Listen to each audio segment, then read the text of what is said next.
channel. Welcome back to the channel. It's Box Office Network. I'm your host, Quincy Beard Brooks, and today we're back with another movie review. Today, you read the title, you looked at the thumbnail. We are reviewing Frozen 2. Now, this was another movie that I watched in This is the only 2019 movie other than maybe Avengers Endgame, or there will be other ones. We will get on the track of 2020 movies when I can start going back to the movie theater. But until now, we're going to movies that have already been made, and Frozen 2 came out November 27th. No, I think it was 2nd. I don't remember. But, yeah, I watched this movie. Frankly, I had to watch it more than once because I'm getting a theory and a fan fiction. Because, we also do we'll be doing theories and fan fiction on this channel. And I've watched a lot of Marvel movies more than once to get fan fiction those, so don't worry. But this is my review on Frozen 2. And to start off, I really think this movie tried. I think it tried. It tried to be better than the first one. And they had a lot of pressure because the first one was somehow a box office hit. We will get to Frozen 2. We'll get to that or Frozen. We'll get to that atrocity in our time. But, Frozen being such a box office hit, this was the most anticipated sequel maybe since Lion King. And that sequel wasn't that decent. It was good. Don't worry, it was good, but it wasn't what the first movie gave us. So, Frozen 2 stars Idina Menzel, Josh Gad, Christian Bale, Jonathan Groff. It was actually kind of exciting. Heck, I always watch, when I watched it more than once, I always watched it and come out with the same outcome.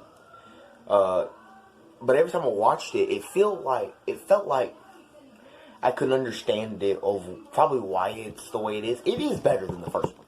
It is way better than the first one. It balances out its stories. The characters could use some work, and the story, I think I already said the story, and everyone has good motivations. We understand the motivations to an extent. So Elsa is hearing this voice that is calling to her. She has no idea of why or who is calling her.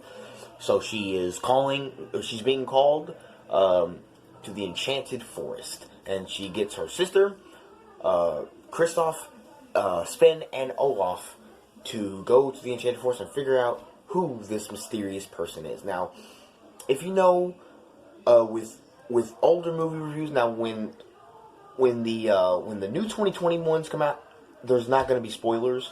I'm just gonna I usually just say what the movie's about and then just give my opinion. But there will be spoilers in movies beyond 2020. So I'm sorry if you haven't watched. Spoilers and everyone until the first 2020 movie. Which is I don't know what it's shaking up to be, but I'll figure it out. So, when I first watched the movie, it was good. I mean, I could tell that they were like, it starts on almost the same format. Almost the same format as the first one did. We start off with the parents and young Elsa, but they actually have a purpose. And they actually don't make the dumbest decision in the entire movie. All they do is just give us the story. They just so King Agnar, their father, went to in the Enchanted Forest many, many, many years ago with his father, the king at the time, and more Arendelian people, to go meet with the Northuldra people. And there's 4 spirits. There's the wind spirit, the earth spirit, the fire spirit, and the water spirit. Those 4 spirits are magical. And Northuldra, they were kind of using it to their own benefit. But after fighting goes on between the Arendelians and the Northuldra people, the spirits get mad, they have a temper tantrum, and they block off the forest to everyone. Until Elsa is called to the forest, and they kind of let her in. So you kind of know, oh, well, we know this forest is gonna... It's bad when you know probably how the movie's going to end, but the way it ended, we will talk about that. We'll talk about that.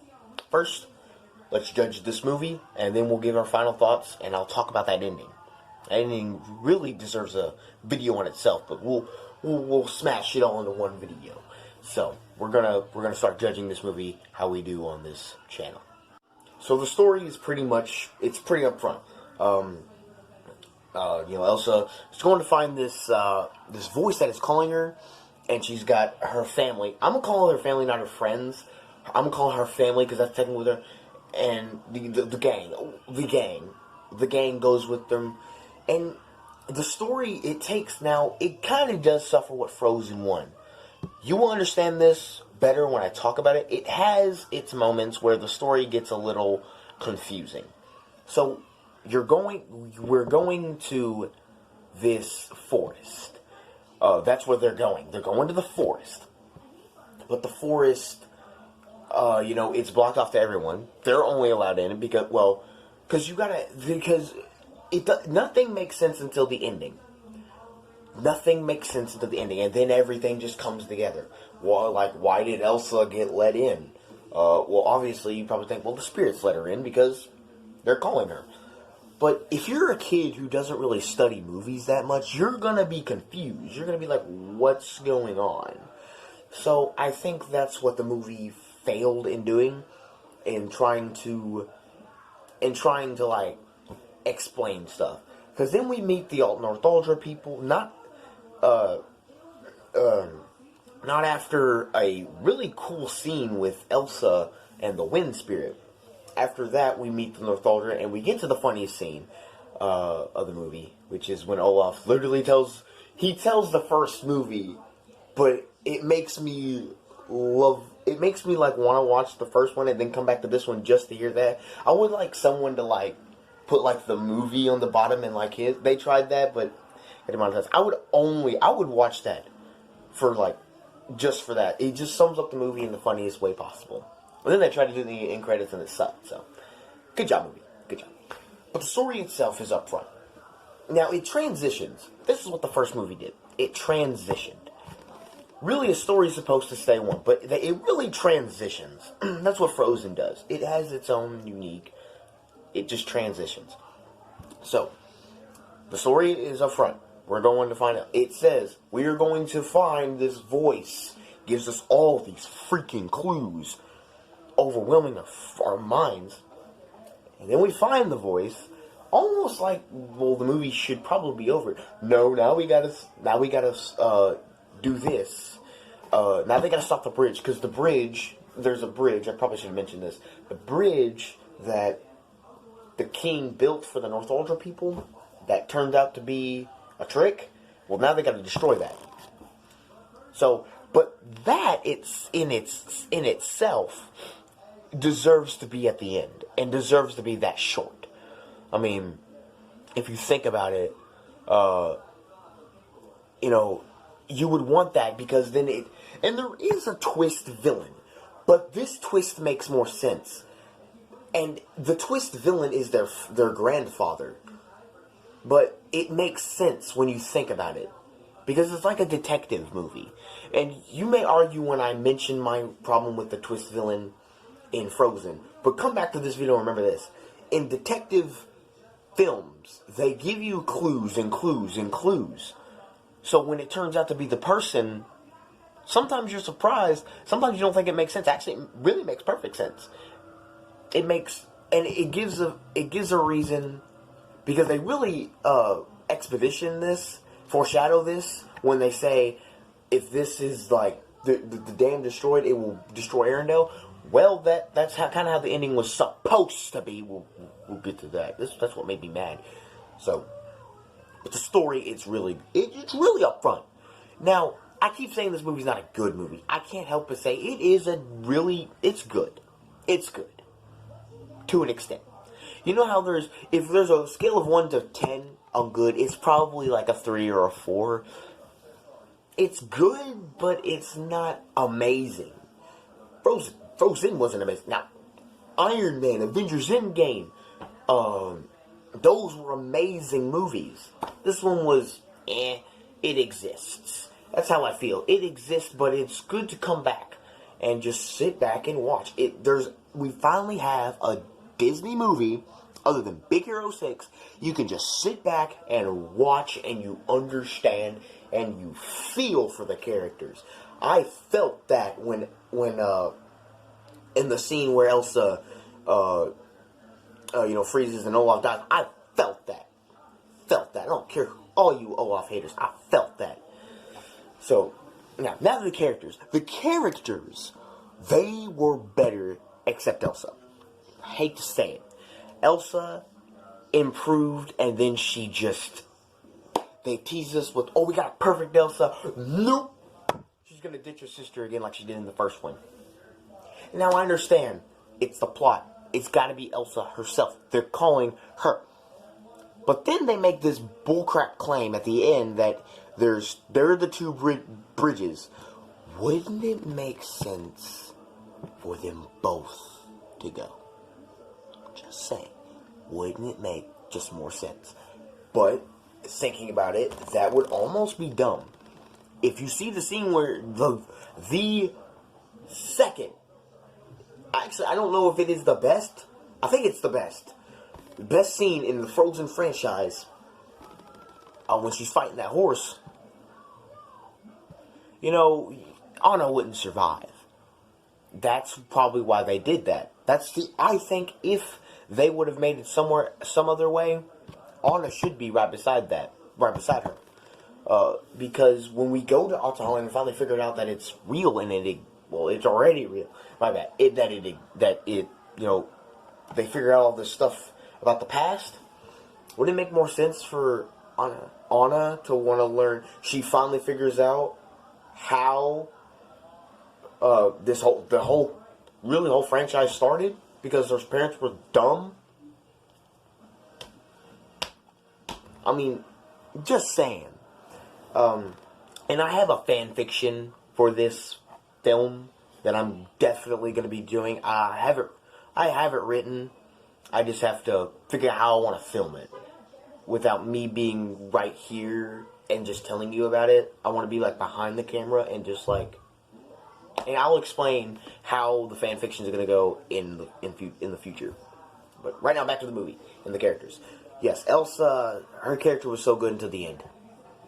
Then I just didn't care. I cared when she died only because Olaf died, but after that, I just get out of my face. You look like, even though a character was ripped off from you, just get out of my face. Anna, she improved a lot. Even though we completely forget the fact, they never mention the fact that they don't bring back that she never really figures out that she kind of was hit in the head and then had her memory wiped and alternated time. They forget about that. Well, they didn't, and then this gets to my point. The shorts. The way the shorts are made, they only alternate the story in Frozen Fever. In the next short, the story in the franchise is not even art. But in that, they mention that's the only other time, other than the first movie, that they mentioned that they were separated for that long. It would make sense for the sequel to have it. Yes, there's a lot to gripe about. There is so much stuff wrong with the movie, but it kind of goes like this. The way Frozen is made, it's so bad I like it. The way this is made, it's so decent I love it. If you get what I'm saying, it's so decent.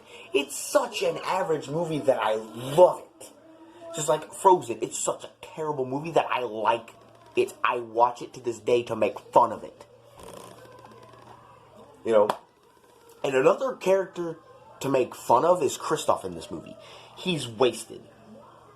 To an extent. He's going to propose. He waits 6 years to propose to Anna. Which they tried to say that this is taking place 3 years after the events of Frozen. That's bullcrap. That is completely bullcrap. It's taking place 6 years after the first movie. 6, not 3. 6. So, I don't even put... Only sort I put in that alternates this timeline is Frozen Fever. Olaf's Frozen Adventure doesn't even exist, other than to give us a really kind of good song. So, and we will talk about the songs later on in this video. But Kristoff was kind of wasted. He gets this running joke that he's going to propose to Anna. Then he finally does at the end, and then it's like, dude, you weren't even here for 30 minutes. Why should I care about you? Like, I don't care for Kristoff, other than he sings a ripoff of Queen's. I forgot the name. You're going to hate on me. But the one that goes, Mama, life is just begun. They kind of rip off a music video of that. So, I'm sorry I don't know the name. If you want to hate on me in the comments, go ahead. But don't get my video. Don't ruin my channel. So, Olaf is funny, but he gets annoying. Like, I can name funny moments. Before he sings his song When I'm Older, when he literally recaps the first movie. That's really it. Other than the running joke that water has memory, that I think those are the only 3 funny moments in the entire film. Other than him also, like, calling everyone old. I'd have killed that snowman.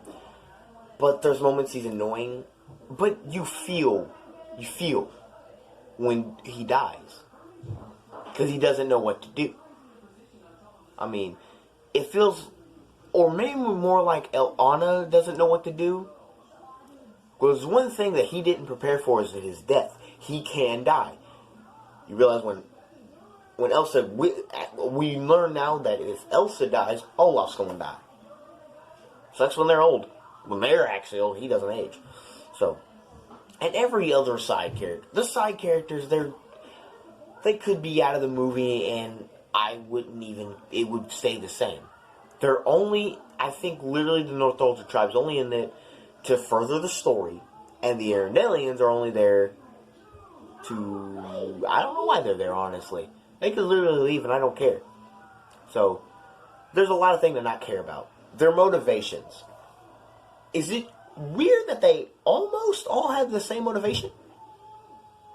It's kind of unusual. You want different people to have different motivations. So, now, it's okay to have characters have the same motivation sometimes. But that really only works in, like, superhero films. You get it? Now, as long as you can balance it out. In this, they all, like, they want to go find the voice in, like, it's really only to find the voice. Just find the voice of who's calling. And then it's all, like, dropped when Elsa ditches Anna, so, I mean, it makes this motivation part of the video so much easier, because then we don't know anyone else's motivation. The Northuldra doesn't get a clear motivation, neither does the Arendelians. It just goes to the people. So, it makes sense, and I mean, I can get it, you know, it's not lazy writing. What other motivation can you have him? You can't have Anna want to do this, Kristoff do that, Olaf do that, Spin want to do that, and Elsa do this, because then it'd be all over the place. Movies would be everywhere. Just have them all have the same motivation and just build on that. The movie did that perfectly. Now, my final thoughts. This is going to be a long final thoughts. A pretty long final thoughts. Because I want to get to the ending, but first, let's talk about the songs. Songs improved. They improved a lot from the first film. The only song that really is memorable, that everyone remembers in the first film, is Let It Go. Into the Unknown just blew that out of the water. The song Into the Unknown it's the perfect song because it's not, it actually helps the story. All Let It Go is to sell records. Into the Unknown is literally furthering the plot. When in the final like segment of the song, the whole almost like the forest is like telling, okay, you're gonna be dealing with Horse, you're gonna be dealing with the Fire Spirit, you're gonna be dealing with the Earth Giants, you're gonna be dealing with Gale, and the the premise of the Into the Unknown is the whole meaning is going into something you're unfamiliar with. And that's why it's the hands down the best Disney song ever created. It beats Be Prepared by Scar. It beats Hakuna Matata. It beats everything, even Let It Go. It blew that song out of the freaking water. It blows every song because that one song, other than Be Prepared, furthers the plot. You want songs like that. I can't, right off the bat, top of my head, do that. So, and if you can hear what's going on in the background, I apologize. I will be moving, hopefully, we may be moving houses, maybe I get, like, a chance to get a better setup. So, but, songs were good.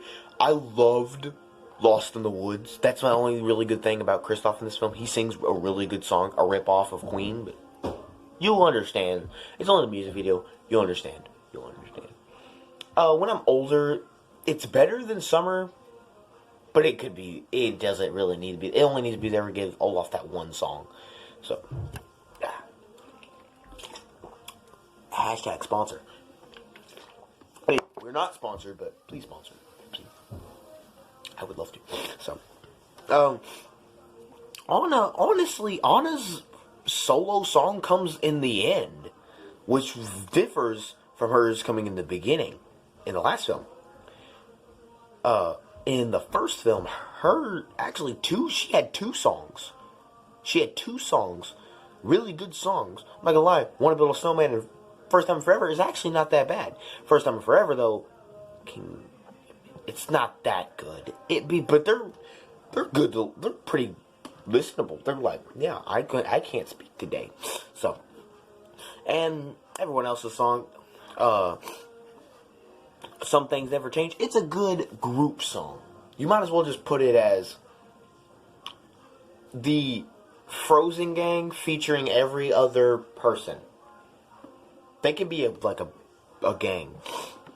So, and what was different is Elsa got 2 solo songs versus her 1 solo song in Frozen.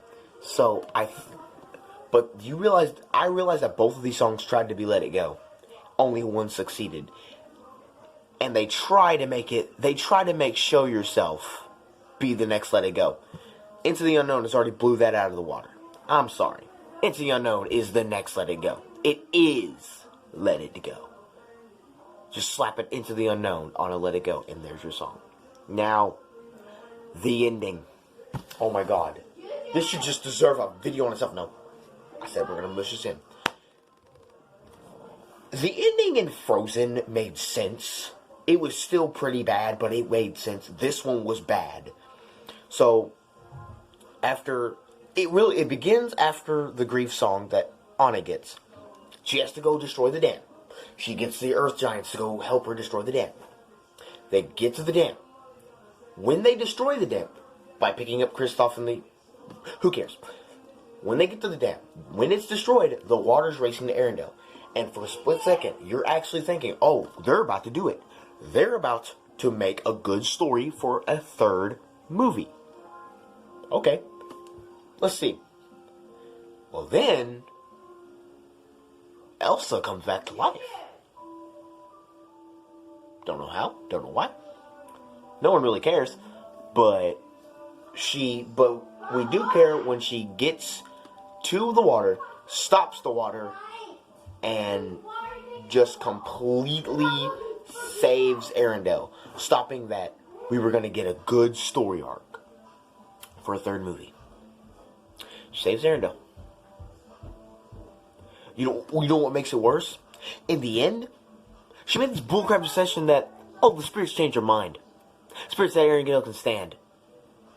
Do you not realize Arendelle itself does not stand for what it's said to be stood as? It still stands as treason, because that's what they did. So, I think that was a bullcrap writing that they wasted of a good story arc for a 3rd movie. We're going to be getting another short. I know we are. They have to to explain why Elsa then decides to just stay in the forest.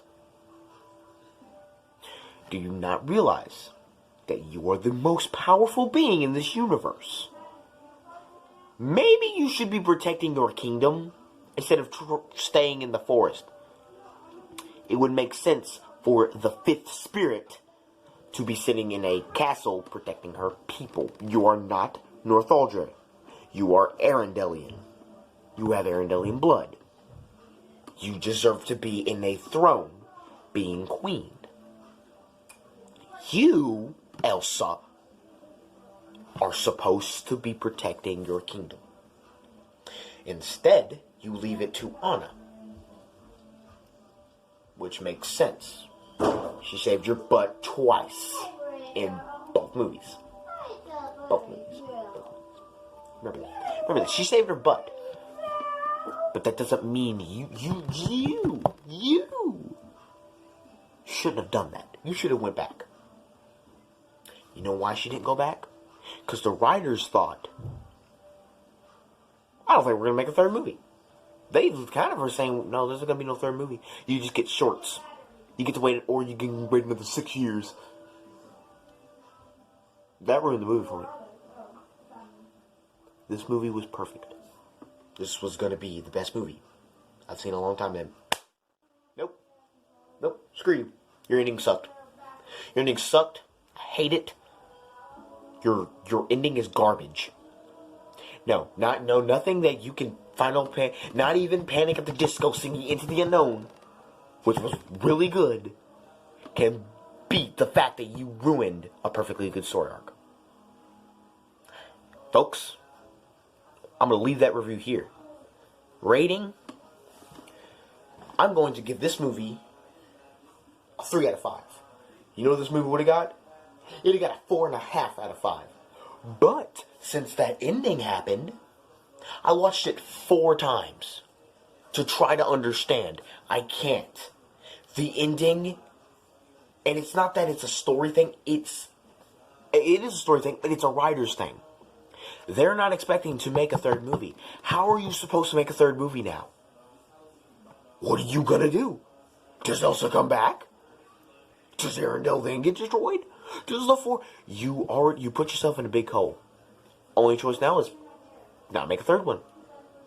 You left us on a pretty good cliffhanger. What I mean by cliffhanger? Well, they're separated. It made sense of why in Toy Story, why he left. He had no more purpose. He fulfilled his journey as a toy. So yes, we didn't even need a 4th movie, but it made sense that they did that. When Wreck-It Ralph did it, when Vanellope felt she done her purpose. She wants to try something new. We felt it. Elsa, I'm the 5th spirit. I should probably stay in the forest. No. We don't care. I don't feel you. I don't care. Okay? I've calmed down. That ending, though, sucked. It really did. Thank God I got Into the Unknown. I actually really and the other reason why I really wanted to watch Frozen 2 again is because I just love Into the Unknown. I love Panic at the Disco singing. I listen to it almost every day. That song is awesome. So, yeah. This has been Box Office Network. Thank you guys so much for watching. If you have, if you want to check out Quincy Beard Brooks, it is a second channel. It's a secondary channel. On that channel, I do rant. I really don't do rants. I do, other videos. I recently uploaded that Trump will be reelected. I'm not a Trump supporter. I'm just saying how he will be reelected. He potentially maybe started a world war, but now coming back to think of it, I'll make a video on it, explaining it, maybe tomorrow. Because I think when this is filmed, maybe I'll film it again. I don't know. So yeah, thank you guys for watching. In the description, we'll say our next movie, or maybe a new announcement. Who knows? Alright, I'm your host, Quincy Beard Brooks, signing you off.